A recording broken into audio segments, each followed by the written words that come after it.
नमस्कार दोस्तों, आप सभी का एक बार फिर से स्वागत है अभ्यास एग्री एकेडमी की यूट्यूब चैनल में। दोस्तों, हमारी इम्पोर्टेंट एग्रीकल्चर एमसीक्यू सीरीज चल रही है। आज उसका पार्ट नंबर 7 है। तो आइए डिस्कस करते हैं पार्ट नंबर 7 को। ठीक है, अगर आप हमारे चैनल पर नए हैं तो हमारे चैनल को लाइक करें, शेयर करें, सब्सक्राइब करें। दोस्तों, अगर आपने बैंक ऑफ महाराष्ट्र का फॉर्म भरा है, उसकी एग्जाम डेट आ चुकी है। एग्जाम डेट 31 अक्टूबर को उसका एग्जाम है। उसके लिए आप बहुत बेहतरीन टेस्ट सीरीज चाहते हैं तो आप हमारी एप्लीकेशन से टेस्ट सीरीज ले सकते हैं। उस पर अभी 25% डिस्काउंट ऑफर भी चल रहा है, जिसमें आपको 50 मॉक टेस्ट मिलेंगे।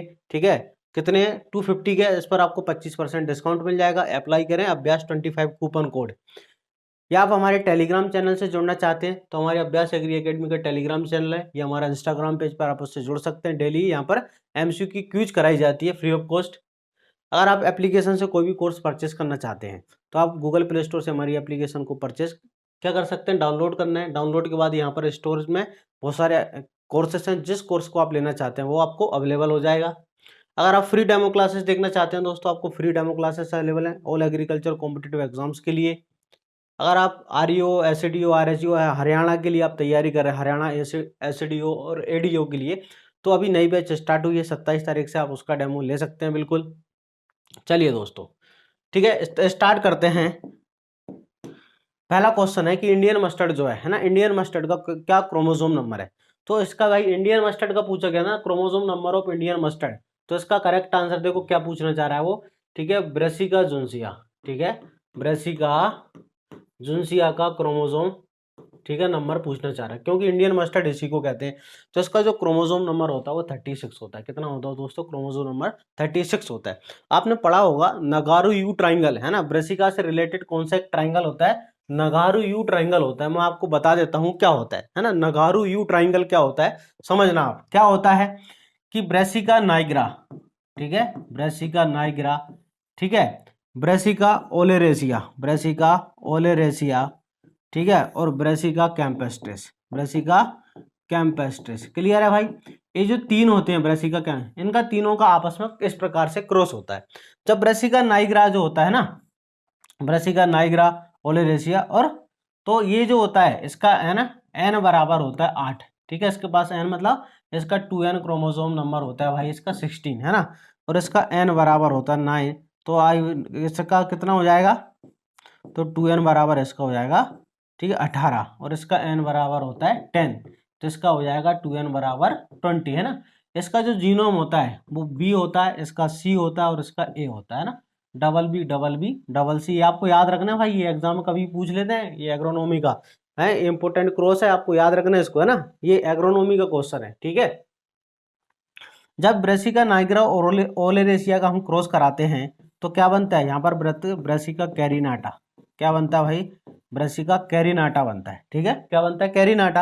अब भाई इसका है 8 8 और इसका है 9, 9 और 8 कितने होते हैं, 8 और 9 कितने हो जाएंगे अपने, ठीक है, 8 और 16 और 1 17, तो इसके हो जाएंगे 34। ठीक है, तो इसका क्रोमोसोम नंबर हो जाता है 34। तो ब्रेसिका नाइग्रा और ब्रेसिका ओलेरेसिया के क्रॉस करने से बनता है ब्रेसिका कैरिनाटा।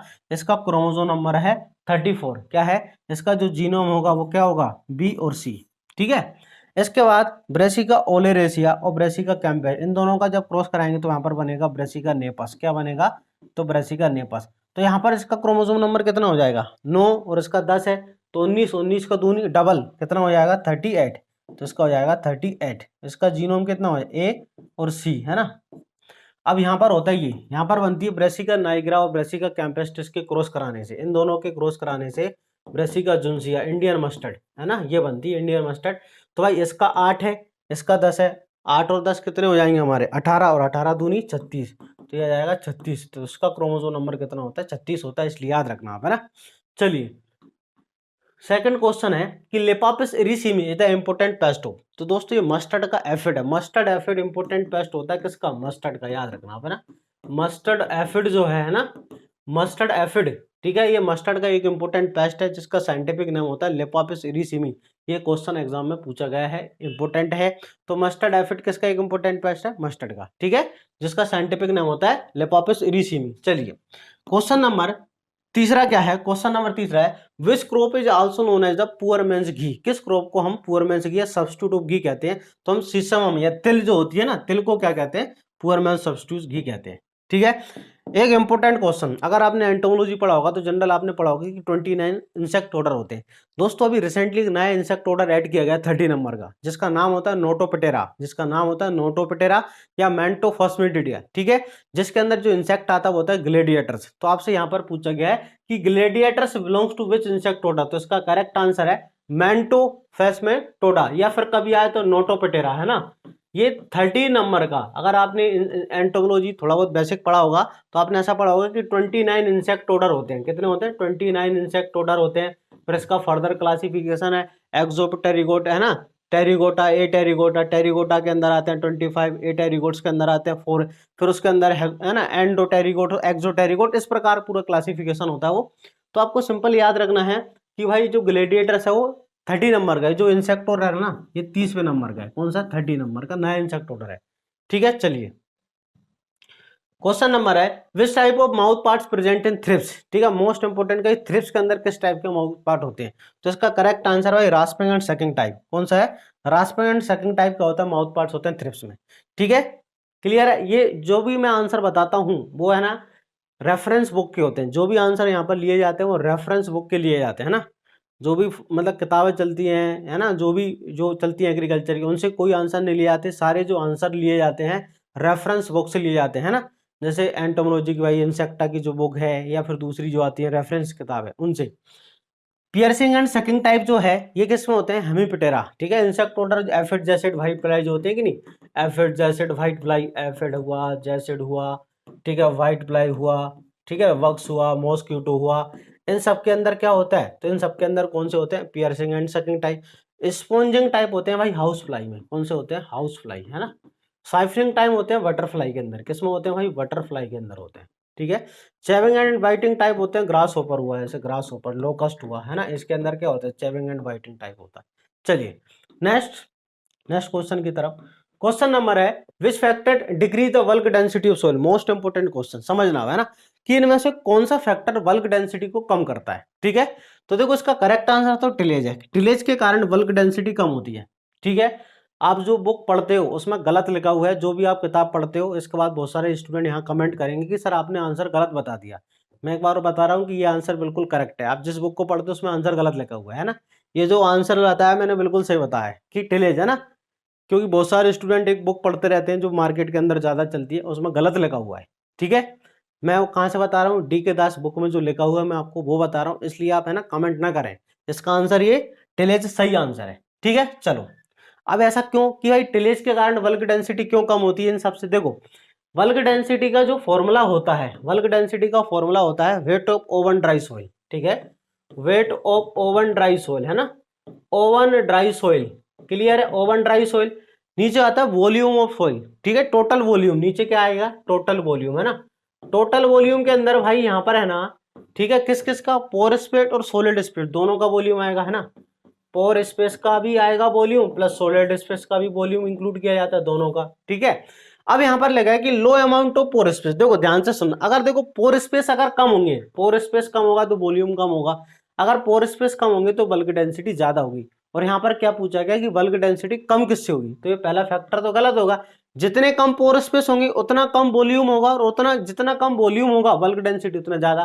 कॉम्पैक्टनेस ऑफ सोइल, देखो सोइल जितनी ज्यादा कॉम्पैक्ट होगी तो उसका वॉल्यूम उतना कम होता है। वॉल्यूम जब कम होगा बल्क डेंसिटी बढ़ेगी।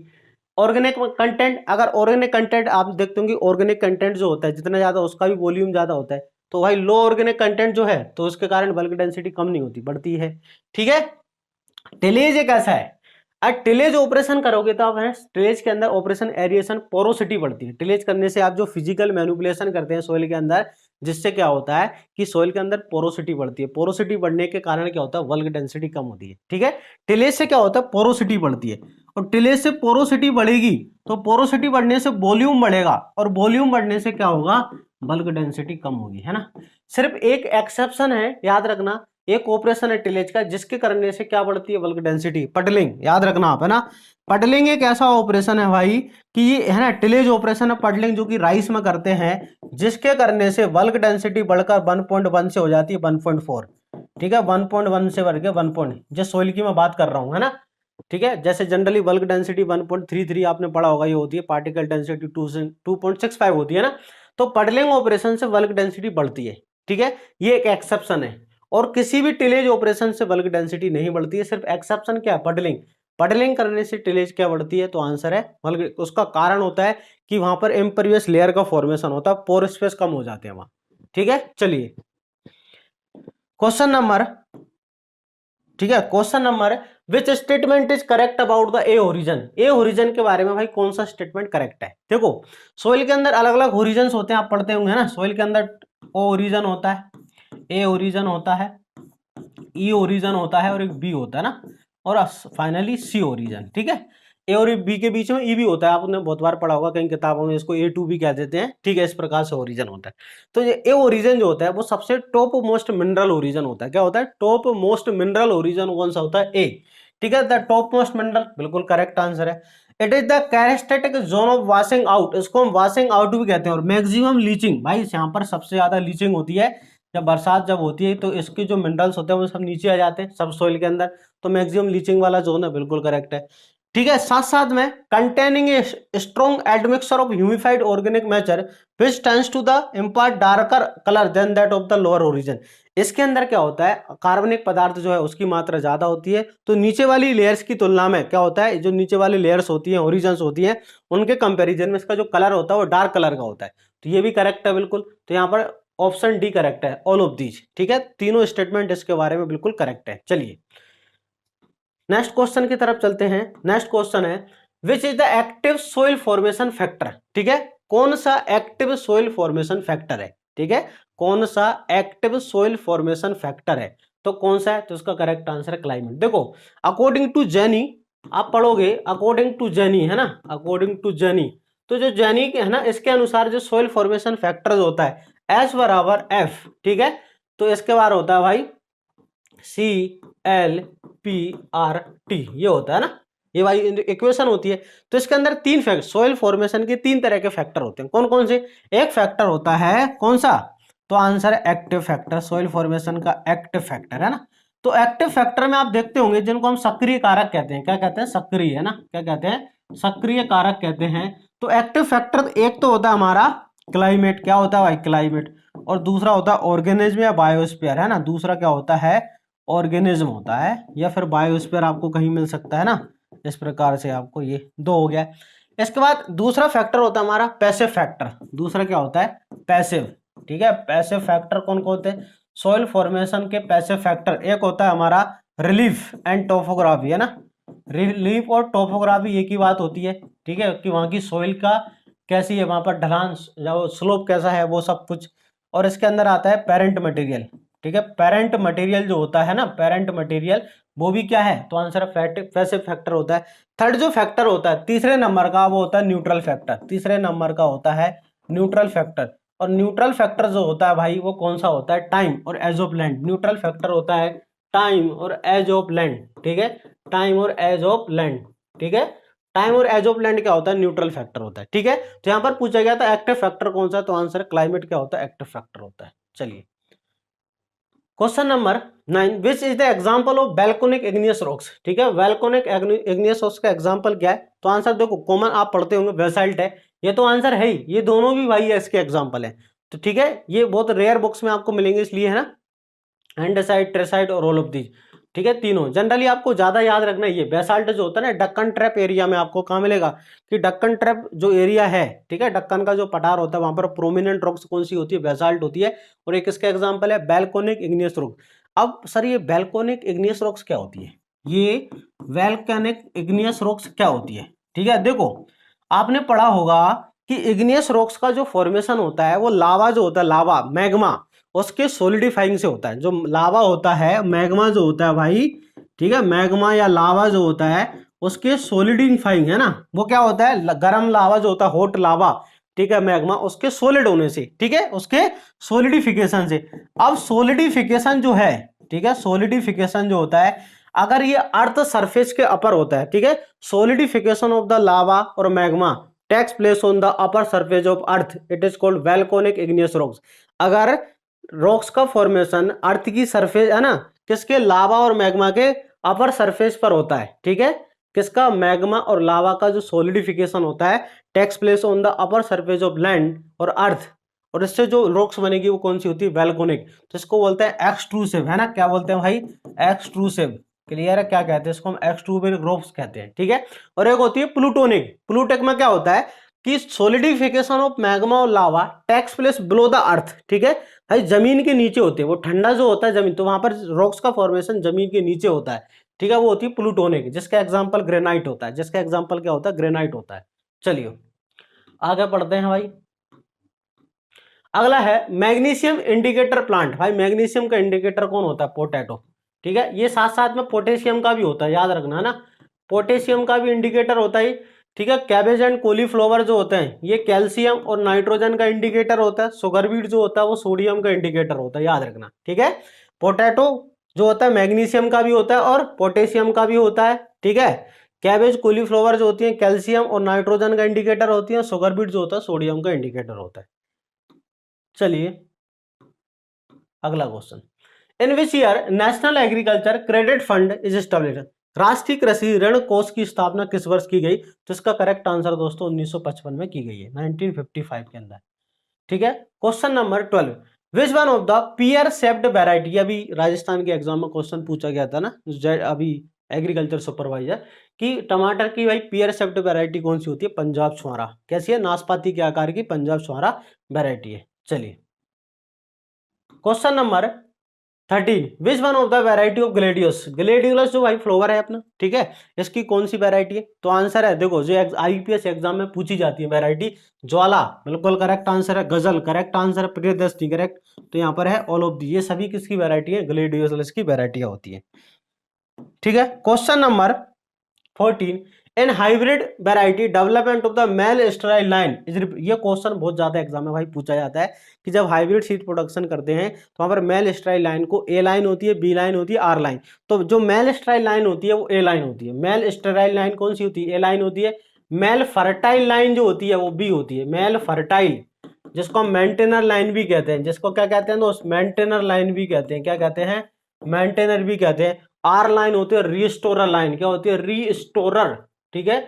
आर लाइन क्या होती है दोस्त, रीस्टोरर लाइन होती है। चलिए ठीक है ना, और ये क्या होती है, मेल स्टेराइल लाइन। तो आपको याद रखना है, तीनों लाइन एग्जाम में बहुत पूछते हैं, ठीक है, मैंने आपको तीनों के बारे में बता दिया। चलिए question number 15, soil order vertisol is related to, soil order vertisol is related to red soil, black soil, alluvial और लैटेराइट। तो आंसर है वर्टिसोल ऑर्डर किससे रिलेटेड, ब्लैक सोइल, काली मिट्टी। चलिए नेक्स्ट क्वेश्चन की तरफ। नेक्स्ट क्वेश्चन है वेसाल्ट इज, वेसाल्ट किस टाइप की रॉक्स है। तो अभी बताया आपको मैंने, इग्नियस रॉक्स होती है। वेसाल्ट क्या होती है, तो आंसर है कि इग्नियस रॉक्स है, कौन सी, वैल्कोनिक। नेक्स्ट क्वेश्चन है अपना कौन सा, the maximum fertile soil of India is. भाई इंडिया की सबसे ज्यादा कौन सी मैक्सिमम फर्टाइल सॉइल होती है इंडिया में, एलुवियल सॉइल, है ना, कौन सी होती है, एलुवियल सॉइल, जो कि इंसेप्टी सॉइल ऑर्डर के अंतर्गत आती है, ठीक है, इंटी सॉइल, सॉरी इंटी सॉइल के अंदर, है ना।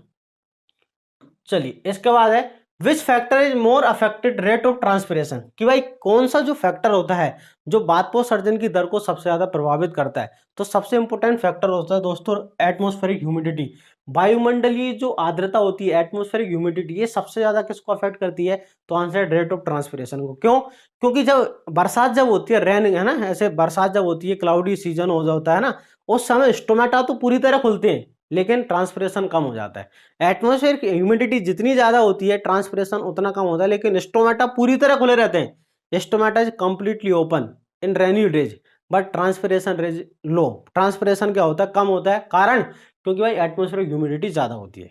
चलो ठीक है, क्वेश्चन नंबर 19,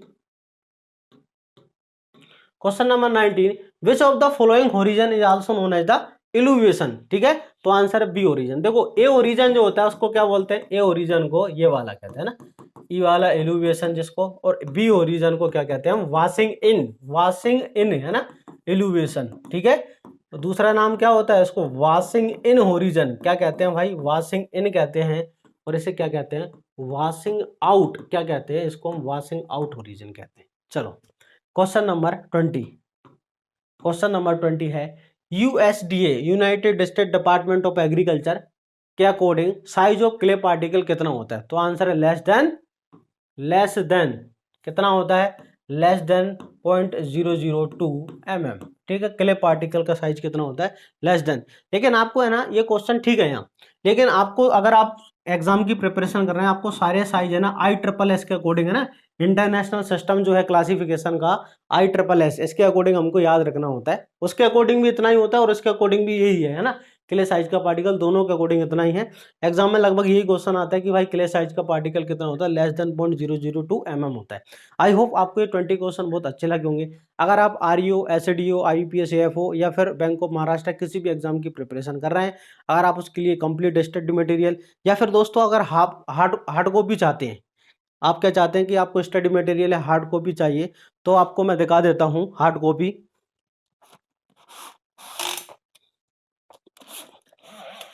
अगर आप हार्ड कॉपी मंगाना चाहते हैं स्टडी मटेरियल की, तो इस प्रकार हमारा कंप्लीट स्टडी मटेरियल है हिंदी और इंग्लिश लैंग्वेज में। ठीक है, आप देख सकते हैं यहाँ पर अलग अलग टॉपिक ऐसे बुकलेट्स हैं कंप्लीट। ये प्लांट फिजियोलॉजी, एनिमल हस्बेंड्री की बुकलेट है। ठीक है, ये वाली जो बुकलेट है हमारी horticulture extension economics agriculture engineering की बुकलेट है, तो आप वो बिल्कुल ले सकते हैं, ऑर्डर कर सकते हैं। आप मेरे जो व्हाट्सअप नंबर है 9131387204, उस पर आप मेरे को मैसेज कर सकते हैं अगर आपको चाहिए तो। ठीक है, जिसके अंदर आपको सारे कंप्लीट मटेरियल, स्टडी मटेरियल बहुत ही स्ट्रॉन्ग है। ठीक है, एग्जाम में इससे बाहर कुछ भी नहीं आएगा, किसी भी एग्जाम, एक ही एग्जाम नहीं, किसी भी एग्जाम इंडिया में इससे बाहर कुछ भी नहीं आने वाला। ये ऐसा बनाया गया है भाई इसके अंदर हर चीज कि इससे बाहर कुछ भी नहीं आने वाला है। जो मैं पढ़ाता हूँ है ना लाइव क्लासेस के अंदर, जो पेड कोर्सेज चलते हैं एप्लीकेशन में, सब कुछ वही है जो मैं पढ़ाता हूँ क्लास में। कंटेंट अगर आप चाहें तो आप हमारे एप्लीकेशन को डाउनलोड कर लें, वहाँ पर इसकी कुछ सैम्पल कॉपीज भी है, वहाँ से आप देख भी सकते हैं। आई होप दी गई जानकारी आपको समझ में आई होगी, और आप मुझे कमेंट सेक्शन में ये बताएं कि आपको क्वेश्चन सीरीज कैसी लग रही है। मिलते हैं नेक्स्ट वीडियो के अंदर, तब तक के लिए जय हिंद।